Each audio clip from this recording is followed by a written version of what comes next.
tibay mo't husay, dalisay kang tunay. Mahalaga ka talaga sa ating bayan. Kamangha-mangha talaga, buwana. Di ka kukupas dahil ikaw ay ginto. Ginto. Ikaw ay ginto. Kapaligiran sa'yo'y mahalaga. Bigay mo ang malasakit na walang katapusan. Kalusugan mo't prinsipyo ay mahalaga. Lahat tayo'y pantay, hindi dapat na iba. Ang iyong kalaman di babahagi sa karamihan. Hindi ka panghihinaan. Kahit ang mga batang kababaihan, may paglaring kamangha-mangha. Kamangha-mangha talaga, buwana. Di ka kukupas dahil ikaw ay ginto. Ginto. Ikaw ay ginto. Kaya mong itaguyod ang karapatang pantao. Kung kaya nila, kaya mo rin ito. Kaya't huwag mong kalimutan, ikaw ay ginto. Dapat kabigyan ng halaga. Lahat ng tao'y nagmula sa'yo sinapupunan. Ikaw may karapatang magdesisyon. Ang bagmo sa ekonomiya ay hindi na iba. Hindi na iba sa aming kalalakihan. Isigaw sa maglabayan ang iyong kakayahan. Sa kaunlaran na kayang iyong maiambag. Ika'y dito dapat bigyan ng Sa karangalan. tibay mo't husay, dalisay kang tunay. May paglaring kamangha-mangha. Kamangha-mangha talaga, buwana. Di ka kukupas dahil ikaw ay kamangha-mangha talaga, buwana. Di ka kukupas dahil ikaw ay ginto. Ginto. Ikaw ay ginto. Ginto. Ginto. Ikaw ay ginto. Ikaw ay ginto.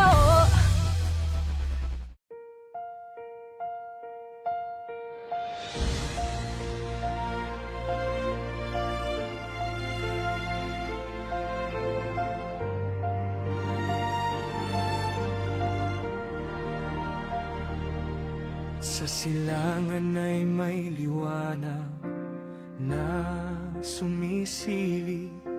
Pag-asa ng bayan muling humahagi.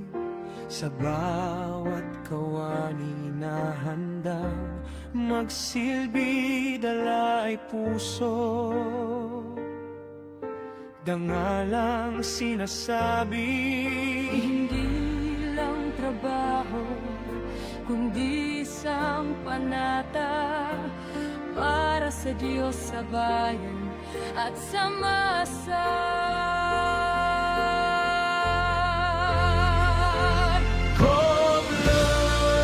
Koblan, tanglaw ng paglilingkod, gabay ng bayaning lingkod bayan.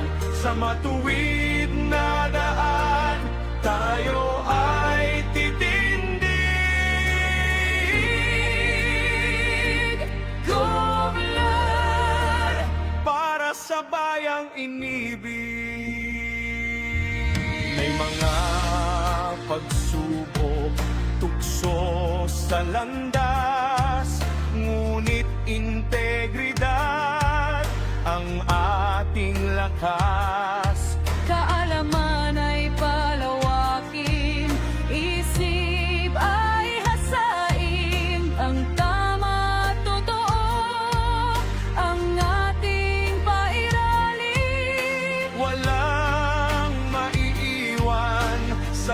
sa pag-angat, tapat na serbisyo, sapat at nararapat.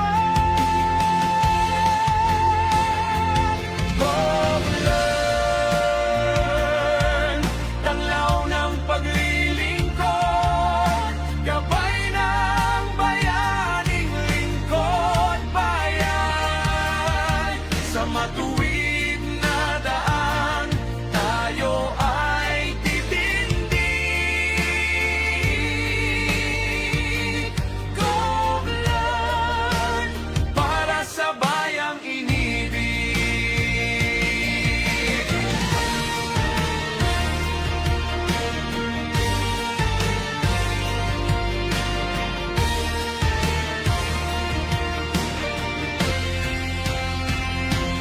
Ang lingkod bayan ay hindi lang pangalan. Ito ay dugo, pawis at karangalan. Bawat pirma, bawat pasya, bawat galaw ay alay sa Pilipinong uhaw.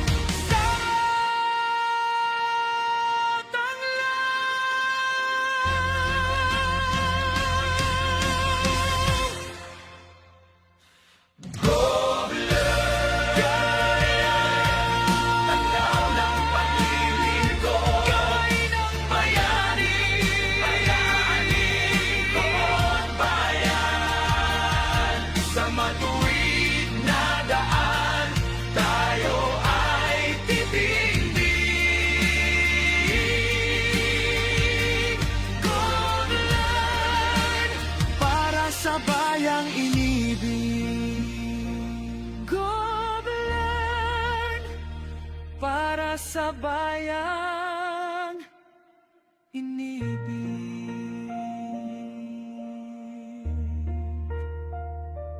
GovLearn.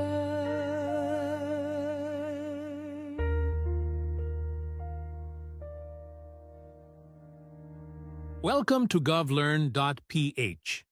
This is a learning space for people who serve, people who plan to serve, and people who want to understand how public service really works.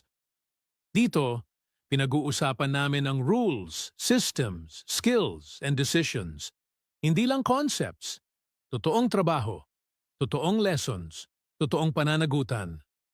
govlearn.ph exists to support ethical and competent public service. Naniniwala kami na learning protects people, learning strengthens institutions, learning improves service. Salamat sa pagiging bahagi ng session na ito. Makinig tayo, matuto tayo, maglingkod tayo ng mas maayos. Paalala sa mga manonood.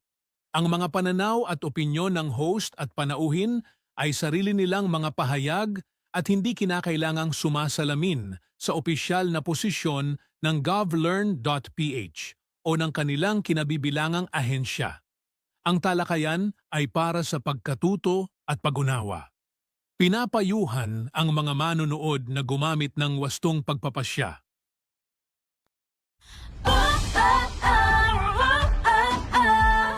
Kamangha-mangha talaga, huwala.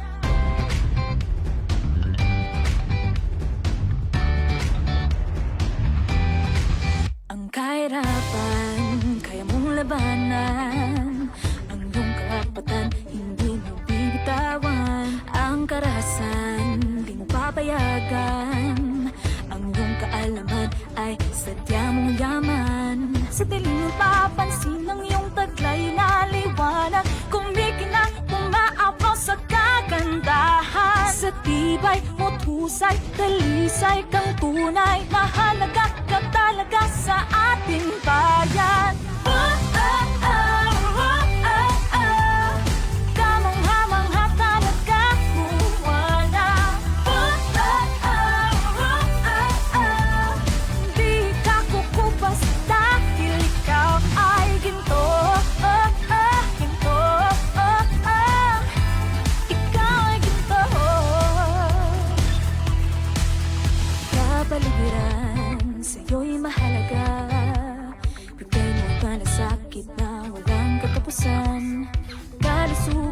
bawat prinsipyo ay mahalaga. Lahat tayo'y pantay, hindi dapat na iba. Ang iyong kalaman di babahagi sa karamihan. Hindi ka panghihinaan. Kahit ang mga batang kababaihan, may taglading ka mangha-mangha. Kamangha-mangha talaga, muwala. Di ka kukupas dahil ikaw ay ginto. Ginto. Ikaw ay ginto. Kaya mong itaguyod ang karapatang pantao. Kung kaya nila, kaya mo rin ito. Kaya't wag mong kalimutan, ikaw ay ginto. Dapat bigyan ng halaga. Lahat ng tayo nagmula sa'yo sinapupunan. Ikaw may karapatang magdesisyon. Ang bagmo sa ekonomiya ay hindi naiba. Hindi naiba sa aming kalalakihan. Isigaw sa maglabayan ang iyong kakayahan. Sa kaunlaran na kayang iyong maiambag. Ika'y dito dapat bigyan ng Sa karangalan. tibay mo't husay, dalisay kang tunay. May taglading ka mangha-mangha. Kamangha-mangha talaga, muwala. Di ka kukupas dahil ikaw ay kamangha-mangha talaga, muwala. Di ka kukupas dahil ikaw ay ginto. Ginto. Ikaw ay ginto. Ginto. Ginto. Ikaw ay ginto. Ikaw ay ginto.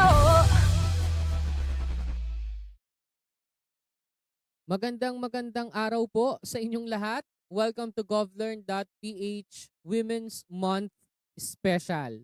Nung mga nakaraang araw, nakadalawang episode na po tayo kasama si Miss Acel and Miss Ana ng Duty Free and ng CDA. Ngayong araw, may makakasama po ulit tayo. This is Lingkod Bayan Unfiltered, usapang totoo sa serbisyo publiko. Walang script, walang paligoy-ligoy, walang press release. Dito, hindi lang natin tinitingnan ang posisyon, kundi ang mga desisyon, proseso at aral sa likod ng aktwal na serbisyo. Kasama natin ngayon ang isang lingkod bayan na may malinaw na pananaw sa trabaho at pananagutan. Ang ating mga kapanayam ngayong hapon ay nagsimula bilang legal officer noong 2008. Humawak siya ng mga kasong may kinalaman sa disiplina sa hanay ng Philippine National Police or PNP at nagsagawa ng mga investigasyon sa benefit claims. Sa loob ng maraming taon, pinatunayan niya ang kanyang kakayahan at integridad hanggang sa siya ay naitalaga bilang Director 1 noong September 2024. Kinilala rin ang kanyang ambag sa serbisyo publiko ng kanyang alma mater na University of San Agustin, kung saan ginawaran siya bilang Bugal Agustino Awardee for Government Service noong 2024. Mga kababayan, mga kalingkod bayan, Assistant Regional Director ng National Police Commission or NAPOLCOM Region 8, Attorney Ruchel G. Echanova Espinosa. Magandang hapon po, Attorney. Good afternoon po, Doc Ron, and good afternoon din po sa lahat ng mga nanonood ng Lingkod Bayan Unfiltered. Lalo na po, Doc, sa mga kababaihan natin, Happy Women's Month po. Hahabol po ako doon bago matapos yung Marso. Correct po. Maraming salamat po. Baka may gusto pa po kayong batiin ng mga taga Region 8. Yes po, actually, magandang hapon sa mga kasamahan natin sa NAPOLCOM, sa Region 8 po, at saka po sa Region 16 po, under the po ng aking Regional Director na si Attorney Risty Sibay. Magandang hapon po. Ayan. Simulan natin, Attorney, no, so the person behind the position. Attorney Shell, maaari po ba ninyong ibahagi kung paano nagsimula ang inyong journey sa public service at sa National Police Commission?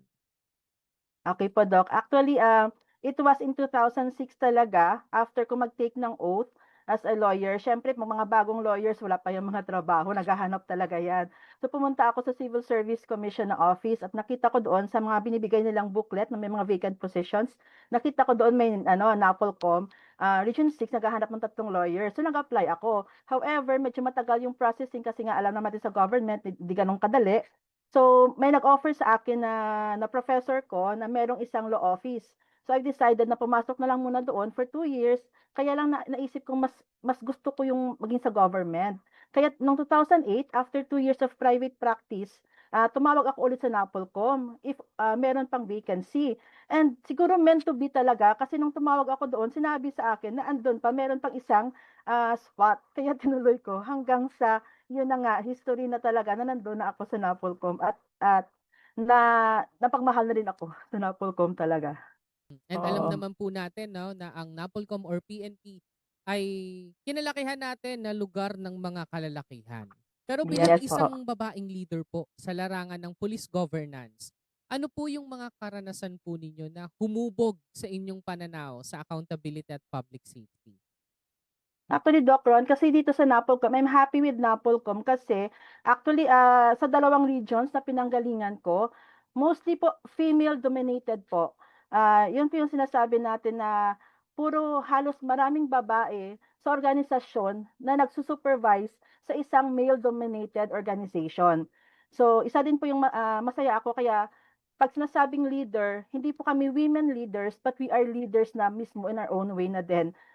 Kaya in a way, ang karanasan ko with respect to accountability and public safety, I believe po that pag nandito po kami sa NAPOLCOM, yung accountability po namin is to ensure that the PNP ay sinusunod nila yung mandato nila. At the same time, they do their work in accordance with, of course, with law. Yun po yung accountability namin dyan. So yung experience ko po dyan, alam naman natin sa NAPOLCOM or in any other government agency, magkakaroon po tayo ng mga budget constraints. So I believe po na kailangan as public official, we must do more than what is provided to us. Kailangan natin mag-innovate.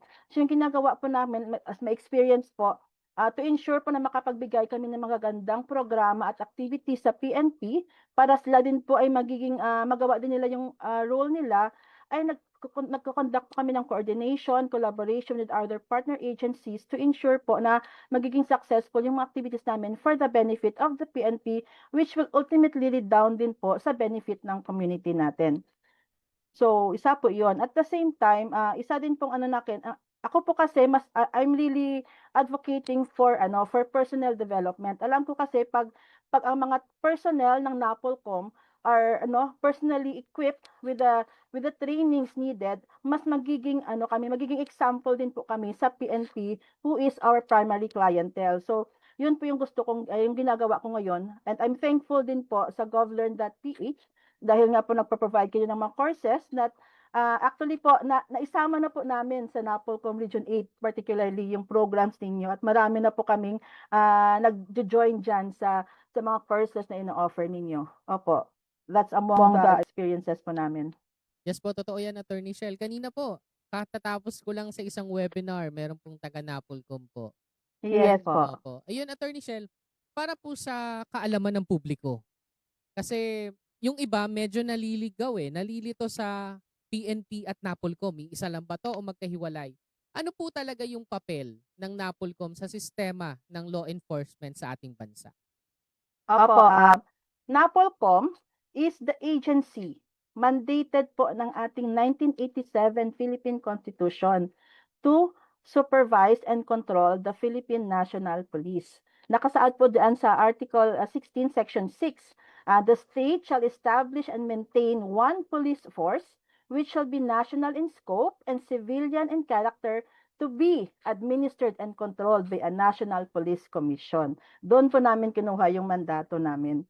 And yun nga, because of that mandate, marami po kaming ginagawang mga trabaho. First and foremost, NAPOLCOM po yung nag-develop ng mga policies, and we establish the standards na sinusunod ng mga PNP natin. And we also conduct inspection, assessment, monitoring, and audit to ensure na yung mga policies and standards na of course na na-establish ng NAPOLCOM ay sinusunod ng mga PNP natin. And if ever there are violations, NAPOLCOM is also a quasi judicial agency. We are a disciplinary body din po that of course imposes sanctions like dismissal, demotion, suspension for offenses na na-commit nila. But aside from that po, we also grant, yun nga sabi kanina, we also grant benefit claims sa mga PNP po nating namatay as long as it's established po na service-connected yung pagkamatay. And aside from that also, we also provide scholarship grants sa mga naiiwan nilang anak, provided po na the police was killed in police operation. And most important din po sa ngayon, kasi malapit na, we also administer PNP entrance examination, promotional examinations, at saka police executive service eligibility sa ating mga PNP. So, meron po kaming upcoming na exam this April 19 po, that is nationwide. So, yun po, isa sa mga trabaho din namin sa NAPOLCOM. Lumalabas, attorney, na ang NAPOLCOM ang HR body ng PNP, tama po ba? Ganon po. Kami po yung nag-oversee. We have the administrative control and operational supervision over the PNP. Pag sa bahay po kami yung tatay or ang nanay, yung PNP yung mga anak na kailangan gabayan din namin. Correct. Kaya si Attorney Kalinisan po ngayon, no, medyo active talaga. Ang daming Yes mga po. dinidisiplinang mga pulis, no, sa panahon ngayon. And yun, Attorney Shell, ano po yung madalas na hindi naiintindihan ng publiko tungkol sa mandate ng NAPOLCOM? Opo, yeah. Actually, marami siya, but to cite a few, actually, yung lagi naming sinasabi, NAPOLCOM is not under DILG po. Yan po kasi yung kadalasan na sinasabi nila na we are under DILG.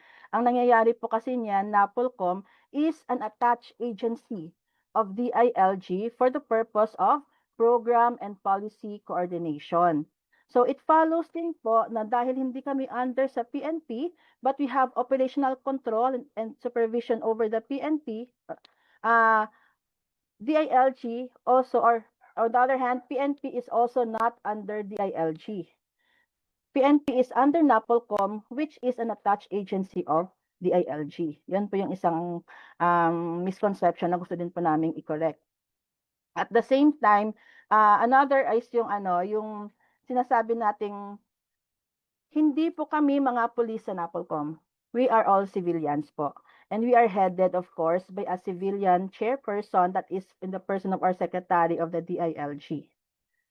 And lastly po, yung isang misconception, kasi sinasabi po nila before na pag pinapatawag yung pulis sa NAPOLCOM, automatic sabi nila may kaso yan. Takot sila sa NAPOLCOM. When actually, yan po yung gusto namin i-change na mindset.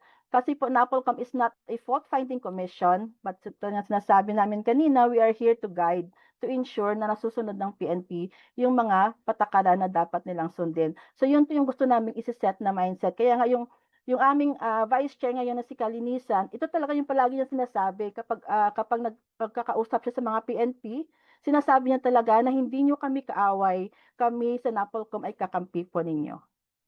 Ang ganda po nun, ano? Kasi kahit ako po, no, ang pagkakaalam ko ay ang PNP at ang NAPOLCOM ay under ng DILG. So, yun po, no, mga kababayan, itinama po, no, ni Attorney Shell na independent commission po, tama po? Independent na body po si NAPOLCOM. Opo. Okay. Kaya lang for purpose nga po of policy and program coordination, doon kami sa DILG po. DILG. Ayun. Okay po. Pagdating naman po sa discipline, accountability, and public trust, paano po, ito gusto ko po itong malaman paano po hinahawakan ng NAPOLCOM ang mga administrative cases laban sa mga police officers? Nagiging abogado ba siya ng mga police or sa paanong paraan po, attorney? Opo.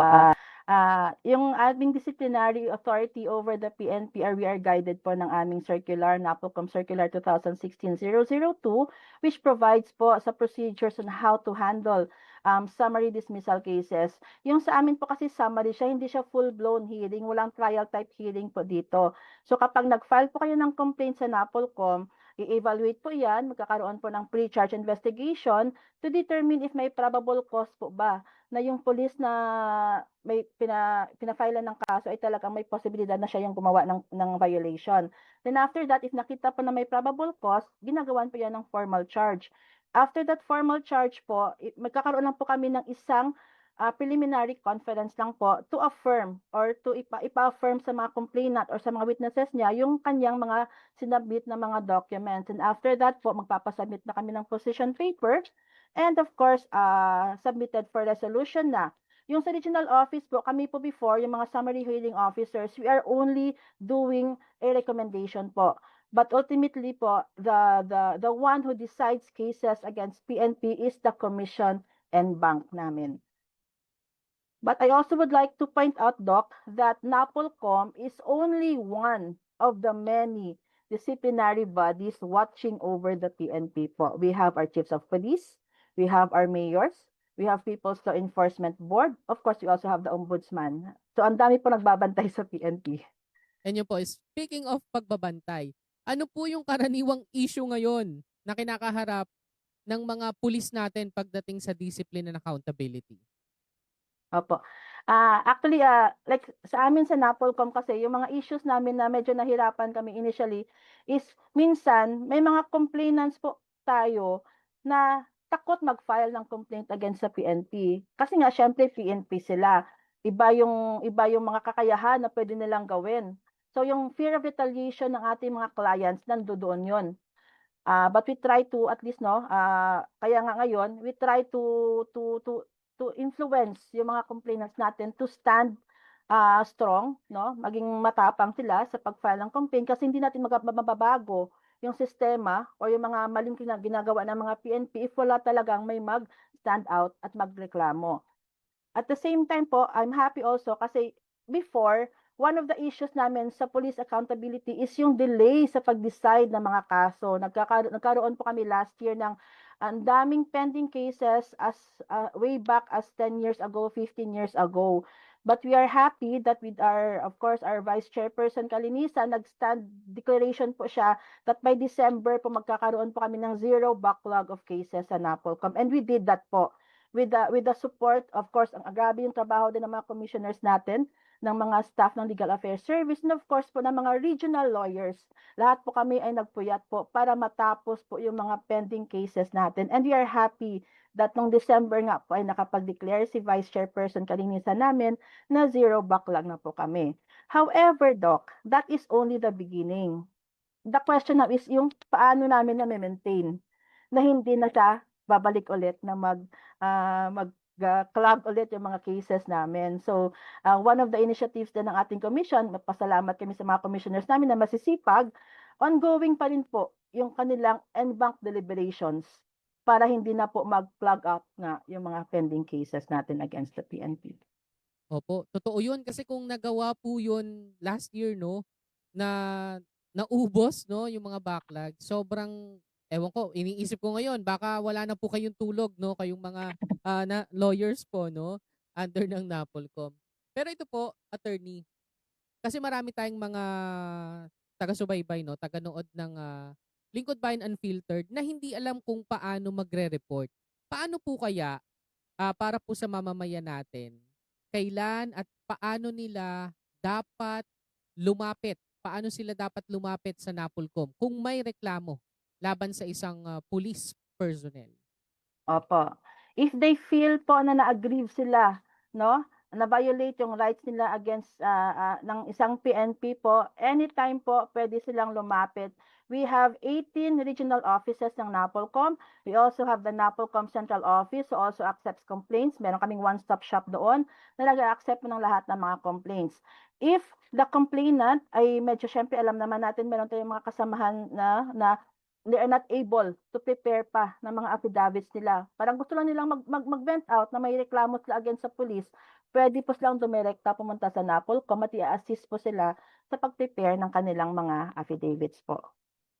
Paano po kaya nasisiguro ng NAPOLCOM po na secured, na susubaybayan at nagagabayan natin yung mga kababayan natin na magrereklamo? Kasi nga po, syempre police yung isusuplong nila eh. Paano po kaya napoprotektahan ng NAPOLCOM ang mga complainant? Opo. Meron po tayo na tinatawag natin, pwede po yung mga complainants mag-file if they feel na there's a possibility na mag-retaliate, there's a possibility na mahahara sila ng ating mga respondents, they can file a motion for preventive suspension po ng ating PNP. Para while pending po yung hearing ng kaso, ay at least kahit paano ma-secured sila na hindi sila babalikan ng PNP. Ayan. Para sa mga kababayan natin, no, na nanonood at nakikinig ngayon, wag po kayong matakot, lalo sa panahon po ngayon, no. Yung mga taliwas at hindi naman tama ang ginagawa, kailangan natin yang isuplong para mabawasan yung mga pasaway, no. At kaunti lang ang i-hear na na complaints ni na attorney, no. Okay po. Pero po, dyan po sa Region 8 po, kumusta po yung numbers po when it comes to statistics? Kumusta po ang mga pulis po natin dyan? Sa Region 8 po, mababait yung mga police, konti lang po yung mga cases namin. And also, Doc, I would like also to state, kasi minsan, alam naman natin yung mga complainants natin, hindi nila alam. Kasi sabi ko nga kanina, maraming disciplinary body yung NAPOLCOM. So, paano nila malalaman kung saan sila magfa-file? So, pwede silang pumunta sa NAPOLCOM kasi nga po, if sa initial evaluation ng NAPOLCOM ay hindi po pasok sa jurisdiction namin, i-refer naman po namin yon sa proper na jurisdiction po. So, hindi din po sila mahihirapan. Opo. So halimbawa, attorney, natakot ako, no, may nangyari sa akin sa Iloilo halimbawa, sa Region 8. Ako ay nabastos ng isang pulis halimbawa. Natakot ako, nandito na ako sa Cavite. Pwede ko bang isumbong yun dito sa region, dito sa Cavite, kahit na taga Region 8 yung pulis? Yes po, pwede po yon. Kahit saan po kasi hindi naman natin control kung ano yung, basta na NAPOLCOM po is national naman po kami. So, pwede po kahit saan kayo gustong magreklamo, pwede po yon. Ayan, para sa kaalaman ng lahat, no, kahit na saang lugar or lumipat man kayo ng lugar, pwede po nating isuplong yon. Ayan. Pagdating po ngayong Women's Month, paano po nakikita ang papel ng kababaihan sa larangan ng public safety at law enforcement governance? Opo, well, dito muna po ako, tulad ng sabi ko kanina, kami naman sa NAPOLCOM as overseer ng PNP, as what I've stated kanina is, yun nga, nare-recognize na talaga yung babae. Kasi nga, kahit sa amin sa office, yung mga key officers namin are mostly babae na siya. So, nare-recognize na at na-acknowledge na talaga. But when it comes to PNP, nakikita man natin na marami na rin tayong mga PNP leaders holding key positions na yung mga babae natin. And recently, si Chief PNP, kasi nga, open tayo ngayon for recruitment na. May recruitment process na po tayo this first semester. And it stated po na kapag may recruitment, kailangan po may percentage po talaga tayo ng mga female applicants na makakapasok. Initially po, it was 10%. Pero if you're going to follow po the Magna Carta, it should have already been 50% na po. However, may mga factors din po na nag-exist kaya hindi pa talaga natin naaabot yung 50% na personnel ng babae talaga. But recently si Chief PNP nag-issue po ng statement that he wants to make it standard na po yung 20% na percentage ng babaeng applicants kasi nakikita niya na iba din yung treatment or yung the way that a woman police handles cases, may empathy. At yung kasi iba din kasi yung feelings talaga ng isang babae as compared sa lalaki. So nakikita ni Chief PNP na mas magiging yung case magiging mas okay yung settlement if there is ever kasi nga sa empathy na inherent sa babae natin. Ayan po. Opo. Para po sa mga kababaihan na gustong sumali, ito, we're talking about recruitment na na gustong pumasok po sa law enforcement agency, ano po yung message po ninyo sa kanila? Palagi ko pong sinasabi, kahit sa mga interns namin sa office, marami kaming interns na criminologists who I see na later on na mag-a-apply din as PNP. Palaging ko sinasabi sa kanila, do not only prepare yourself physically. Hindi lang po physical ang pagiging PNP po natin, but more importantly, you have to prepare mental and intellectual knowledge po ninyo. So, kung gusto po ninyong pumasok at magtagal sa PNP, you have to be teachable po. Hindi po dahil nakapasok na kayo ay feeling nyo alam nyo na lahat-lahat. You have to adapt also. You have to be open sa change. And I believe that it can only happen if we accept, no? And if we accept new learnings, new knowledge. So kailangan po maging teachable tayo. At hindi lang po ito applicable sa those na papasok sa PNP, but I believe po in any fields of local governance po or public governance, kailangan po magiging teachable po tayo. Yan, sobrang ganda po nun, ano? Kasi sa panahon ngayon, yun nga, karamihan, kala nila alam na nila lahat, pero ang dami pa pong hindi natin alam at dapat matutunan kapag papasukin natin ang isang bagay. Ayan po, Opo. sa pagbabalik po namin, pag-uusapan natin ang future of police governance. And pa-end na tayo no pagbalik natin. Magbabalik po tayo dito sa Lingkod Bayan Unfiltered pagkalipas ng isang paalala.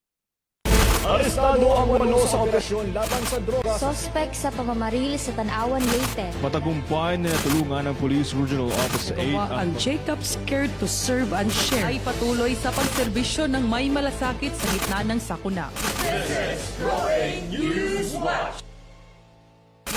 Idinaos ng Police Regional Office 8 sa pangunguna ni Police Brigadier General Jason L. Capoy, Regional Director, ang Men's Estelero Run at All Women's Sports Fest 2026 bilang bahagi ng matagumpay na selebrasyon ng Buwan ng Kababaihan sa Pro 8 Grandstand ngayong ika-26 ng Marso, taong kasalukuyan.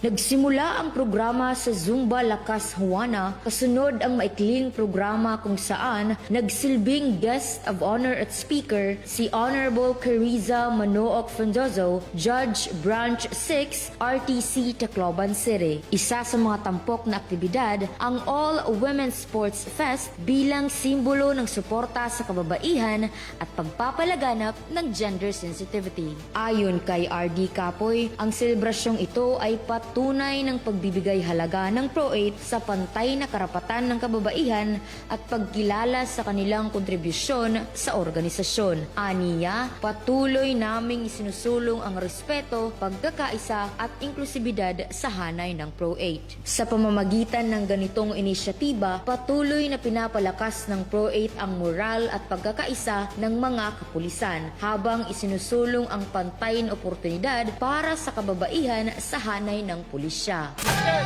Mula dito sa Police Regional Office 8, patuloy ang serbisyo at malasakit saan man at kailanman.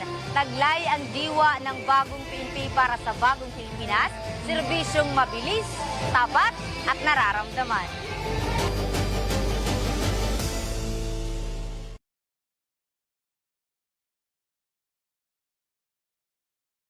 Ayan po, nagbabalik po kami dito sa Lingkod Bayan Unfiltered na nakita po natin ang video na isang activity po ng PRO 8 para sa Women's Month celebration. Yan, may pa-Zumba, may sports activities po ang ating PRO 8. And kasama po doon si Attorney Shell, no? Yan, nag-Zumba. Yes, sumali po ako doon. Nagising kami 4 o'clock kasi 5 o'clock yung Zumba nila.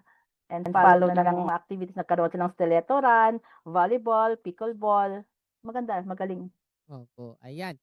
Pag-usapan po natin, attorney, ngayon yung future ng police governance. Ano po yung mga reforma o pagbabago na dapat abangan sa police oversight at governance sa mga susunod na taon or buwan? Opo, Doc. Maganda po na itanong niyo po yan kasi ngayon, we are privileged to have a vice chairperson na talagang active.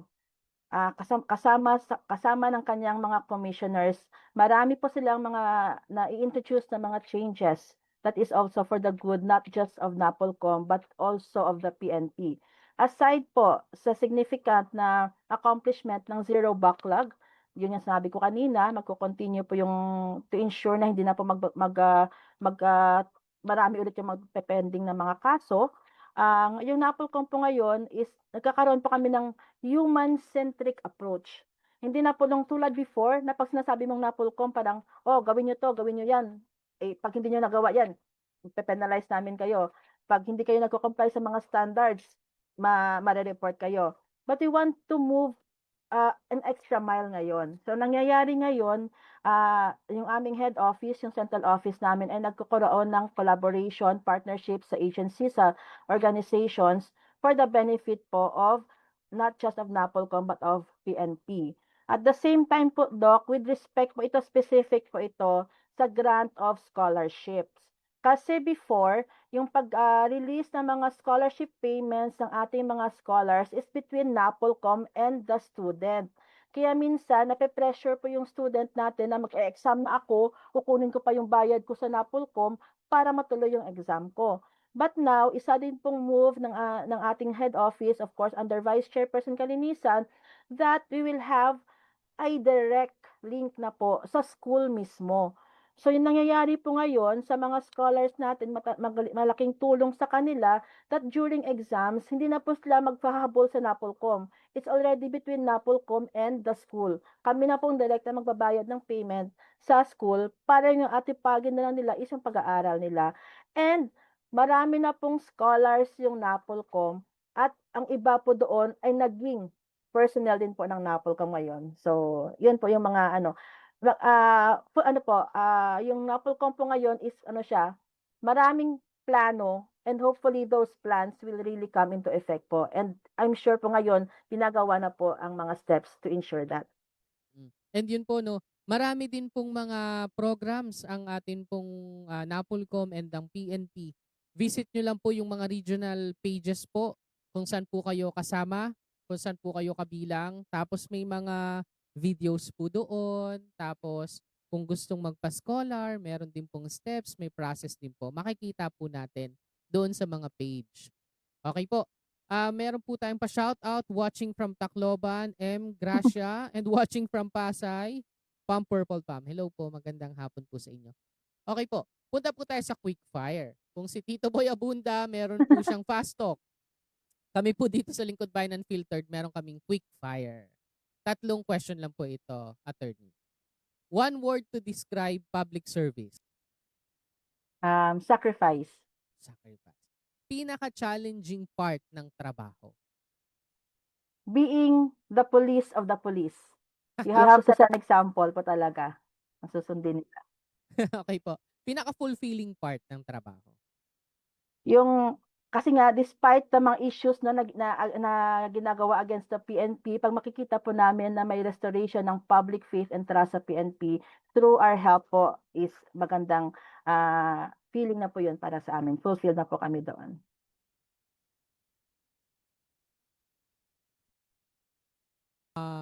Gustong mensahe para sa mga nanonood at nakikinig ngayon na gusto po ninyong maiwan tungkol sa serbisyo publiko. Ano po iyon, attorney? Yes, Doc. Siguro I just have to elaborate kung bakit sacrifice siya as a public servant, no? Hindi lahat nabibigyan ng opportunity na maging members ng public sector. It's a calling. Naniniwala po akong calling po yun kasi po kahit pumasok na po kayo sa public service pat hindi niyo po nagagampanan yung mga trabaho ninyo, madali po tayong mapaalis. So it's a calling. It's a sacrifice on our part because we have to give up whatever personal interest that we have, but of course for the public welfare po talaga tayo. So pag andito na po tayo sa loob, make sure to embrace the virtues po ng accountability, integrity, and of course respect, mutual respect sa lahat po. So that magtatagal po tayo and we can surely perform our duties as public servants as mandated po ng law natin.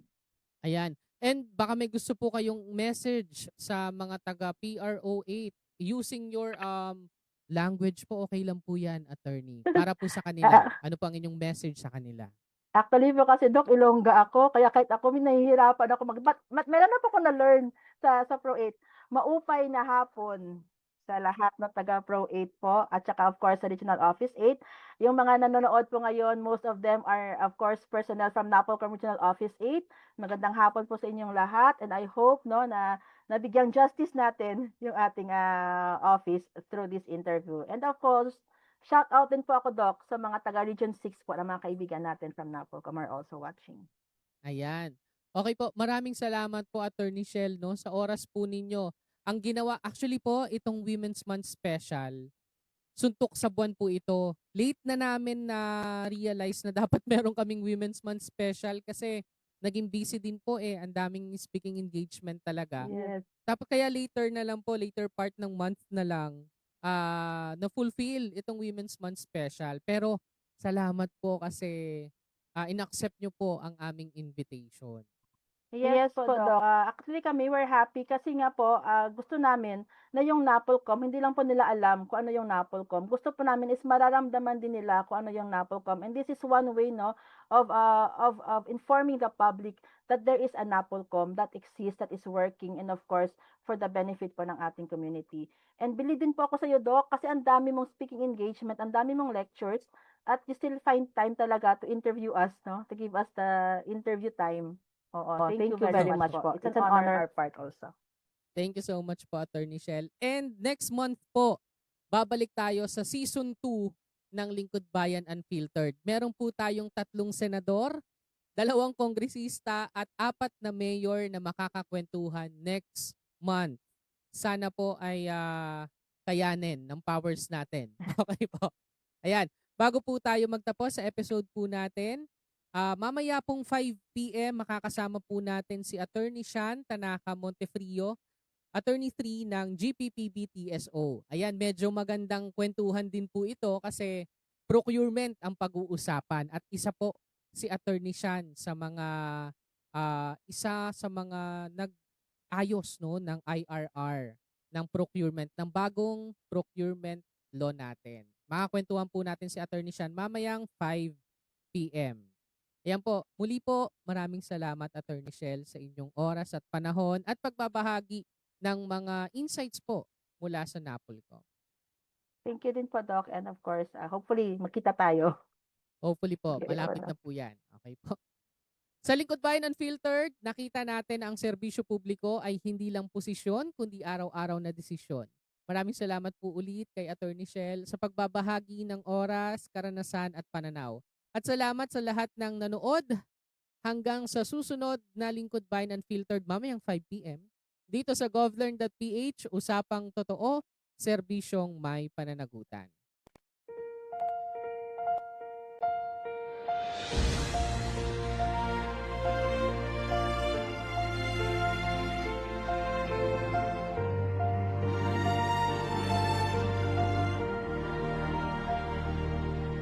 Sa silangan ay may liwanag na sumisilip, pag-asa ng bayan muling humahagi.